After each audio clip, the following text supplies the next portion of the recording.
Most dog owners would have learnt in puppy school that the way we get a dog to do something that we want is by rewarding them for a behaviour with something that they want at the time they're demonstrating it. Think about when they're sitting or they're dropping in puppy school. What do? We reward them with a treat, a pat or praise when they're doing a behaviour at that time. That way the dog learns that it has good consequences, and as a result it happens with more intensity and frequency. This brings me to a common problem behaviour though that we often therefore face, is when we accidentally reinforce a behaviour that we don't want without even realising. We call this inadvertent reinforcement. An example of this is, say when our dog is barking at us or when they're jumping up at us. Often what we do is we bend down, we touch them, and what have we given them? Exactly what they want, your attention.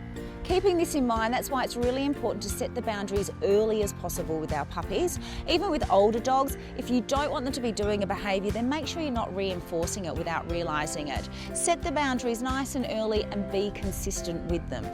Treats are a great way to do this because when your dog is at home just day to day, you don't just have to use them in obedience training. You can have some little treats on hand, and then that way when they are displaying a behaviour that you want, nice calm sitting around, for example, you could give them a treat then by marking that behaviour, and that's the kind of stuff that you're going to see more from them because you're really marking and rewarding that.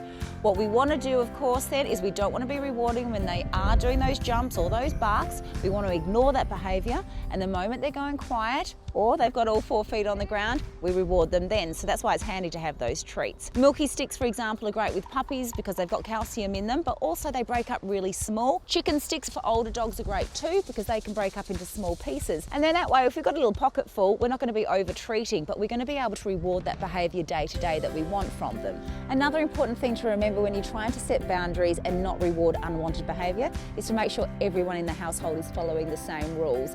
So if you don't want your puppy to be jumping up on the couch as an older dog or up on you, then you really shouldn't be encouraging it when they're a puppy. It's really important that when we're using treats to reward our dogs, that we're not giving them more than 10% of their total calorie intake. We want to be responsibly treating for that good behaviour. And then another great thing as well is to use praise in between as well, just so that we're not always feeding our dog for behaviours that we want.